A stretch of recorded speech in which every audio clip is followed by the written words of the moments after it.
Ladies and gentlemen, boys and girls, not only do you get a Falcon Heavy launch this morning, but now we're going to have a Falcon 9 launch this evening. So, if anybody was wondering, this is the Falcon 9 that I tried to cover the other day and was not launched. I have my own thoughts and feelings as to why now, and it all makes more sense to me. I think one of the things was that the first delay was indeed by upper level wind shear. Then, without putting 2 and 2 together to make 9, there was obviously a hold till the next day. The next day is when NASA rolled out the Psyche mission. NASA is really protective about overflying it. They didn't let SpaceX do it for the longest time. So, of course, they weren't going to let them overfly one of their $1.2 billion payloads. So, I think that was the cause for the delay. And then as soon as Psyche went off today, and that's why we didn't have an updated launch time, that's when we finally got the Falcon 9 carrying 22 Starlink satellites. So that's what we're looking at right now. Propellant load has begun about 18 minutes ago. We are on schedule, on track, and ready to go for launch. We'll get more callouts and more as we progress, but everything's looking real good right now.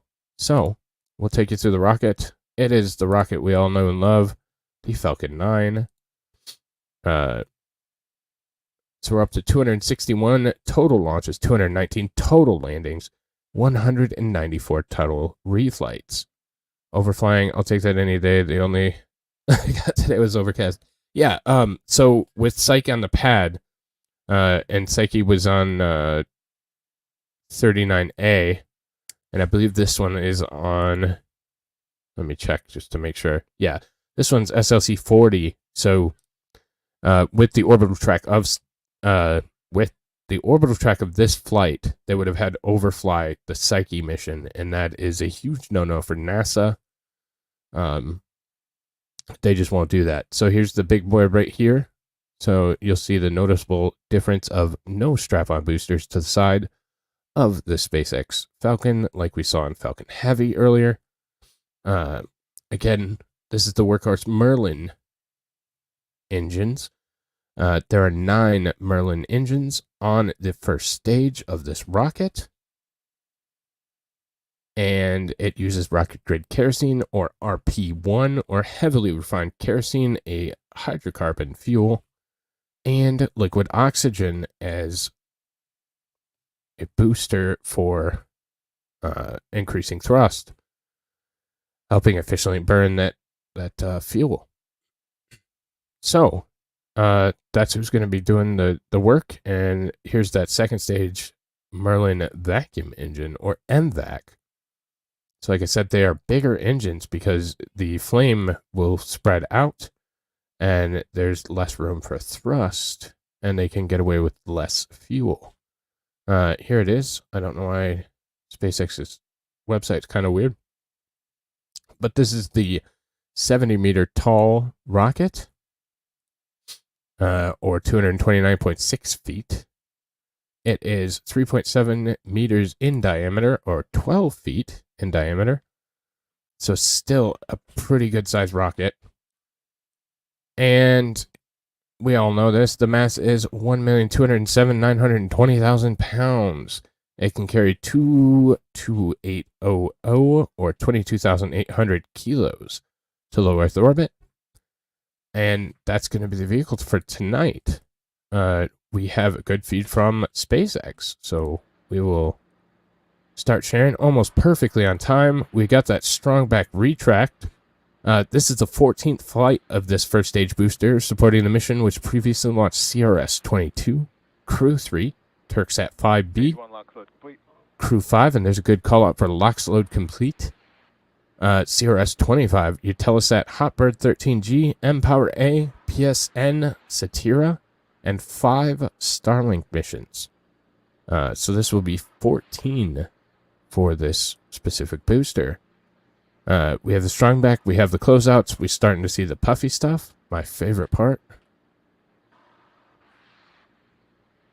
2.5, but I can see how you'd be confused. I appreciate that. More than you know. Sun is starting, is that? Yeah, we should get a pseudo night launch. We should see some good, pretty good flame coming out the back of this boy. So, what's up, Josh Chandler? And Scad, hello, hello.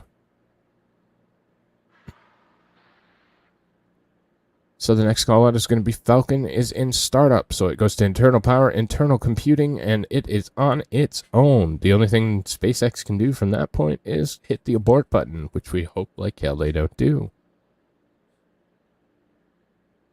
Stage 2 LUX load complete. And stage 2, so that second stage that will take the payload to orbit is now completely fueled. So we're moving right along.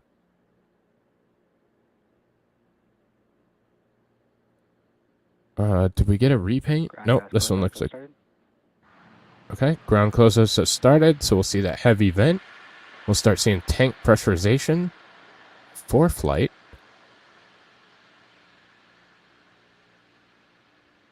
About the same time that computer begins taking over the count. So, in about 8 seconds.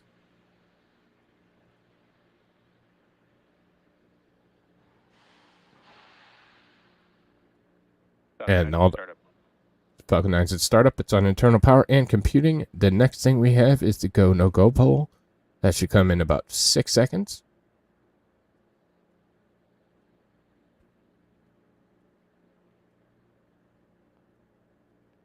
LD, go for launch.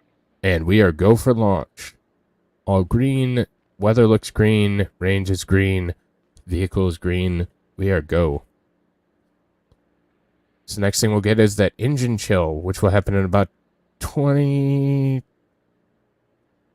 seconds. 17 seconds from now.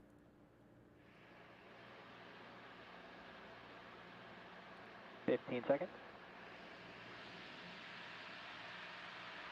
T-minus 10, 9, 8, 7. Go SpaceX. 6, Go Falcon 9.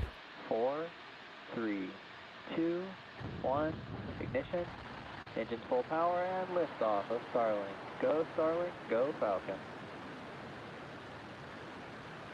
Beautiful. Also of note, this is going to be landing on the drone ship A Shortfall of Gravitas in the Atlantic Ocean. Got a little bit of condensation there in Florida, probably from the air. Close pitching downrange. We're starting that pitch maneuver. Max Q will be coming up here in about a minute, and that will be the maximum aerodynamic stresses on the launch vehicle. They actually throttle down those 9 Merlin engines. Power and telemetry nominal. To reduce that stress on the rocket, and then as soon as they get to max Q, they will punch it back up and straight through. Scad, I see it, I see it. Awesome. I wasn't sure if you would with those low-level clouds, but it might be just dark enough to see it. Vehicle supersonic. And we are supersonic.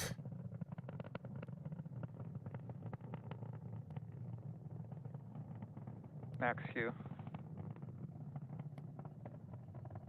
And you can see the difference with the flame as soon as they punch through max Q, they increase throttle, and we start seeing more of that flame plume. So, in the words of Clint Eastwood right there in class.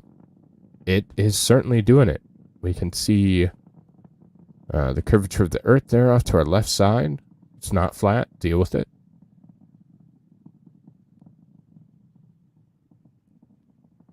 So now we see we're encountering less atmosphere, so you're starting to see more of a plume effect of those rocket engines. And we're about 45 seconds, 50 seconds away from a main engine cutoff. So that would be the booster's job. And now that we're really out of the atmosphere, you can really see that plume effect start taking place. And about 25 seconds to MECO. Trail is really blue from the ground. It looks like there's a lot of vapor, water vapor, so It's not surprising. Go. And Stage main engine separation cutoff. confirmed. Stage sep is good. I'll see the MVAC light. Back ignition. And we see that rubber band come off the MVAC. Just to hold it in place and make sure it doesn't rattle itself apart. With the vibration, there's those big, beautiful titanium grid fins that are going to flip the vehicle, turn it, and orient it to communicate with the Shortfall of Gravitas drone ship, so it can land right in the middle on that Fairing beautiful separation X. confirmed. We have good fairing separation. They have once again been recovering them. Interesting, but fishing them out of the water. The trail behind the rocket. Okay. Right. So we had a good look at the Starlink satellites that are on this mission. I believe it's 622, if I'm not mistaken, but I did not look. So again, we're starting to see a little bit of that bleed off with the speed. We'll see a lot bleed off once we get that entry burn in a couple minutes here.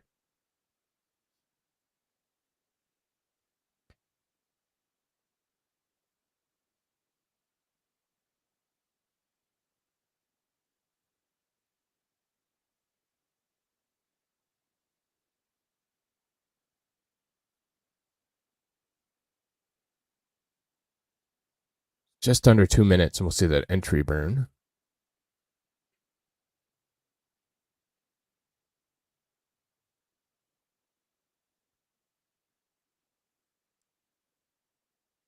Both vehicles are on nominal trajectory. 96 seconds till that entry burn. That's really interesting. There's another indication that there's a lot of water vapor, because you can see that white stuff coming off the bottom. That's those cold gas thrusters, and they're freezing the water or the liquid in the atmosphere. Is that, or there's a leak? A leak would not be good.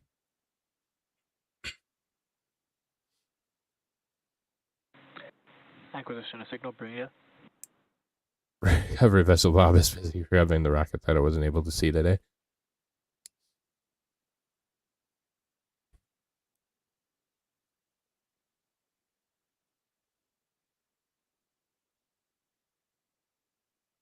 So again, we're seeing that increase in speed because it is coming back to Earth, that first stage. We should have our entry burn in about 36 seconds, 35 seconds, somewhere in there. Those again are those bright flashes are the cold gas thrusters, which work in tandem with those grid fins to steer the booster back down to Earth.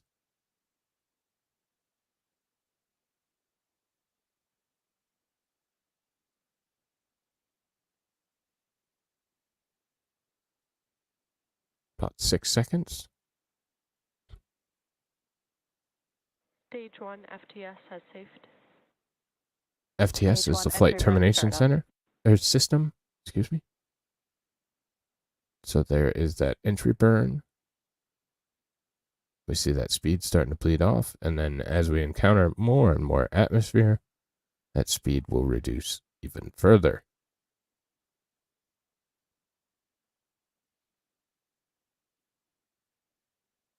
Stage 2 Stage 1 FTS has saved.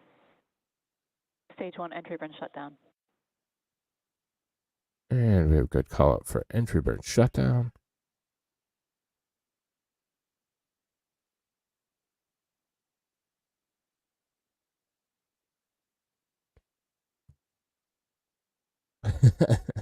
Yeah. Scad, I would love to have seen either one of them in person. So, but no, that it always sucks when there's cloud cover. You're good. I understand what you're saying. So now we're encountering more and more atmosphere, and we're seeing that speed over on that left bleed off considerably. So we're going to be transonic here in about 5 seconds.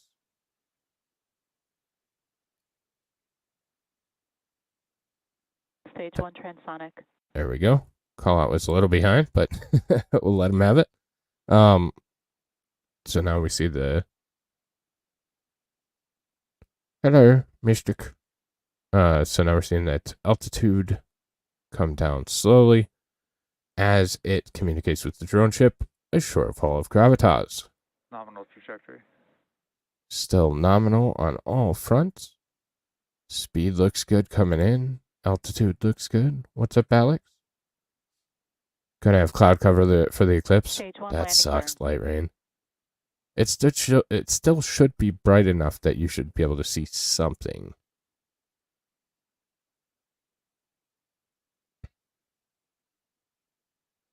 Stage 1 landing leg deploy. Landing legs deployed and perfect as always. Right in the middle. Beautiful landing. Stage 1 landing confirmed. Great job, SpaceX. Terminal guidance.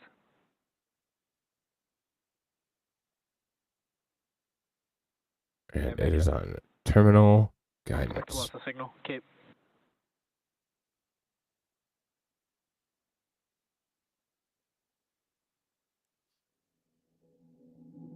All right. So yet another successful mission from SpaceX.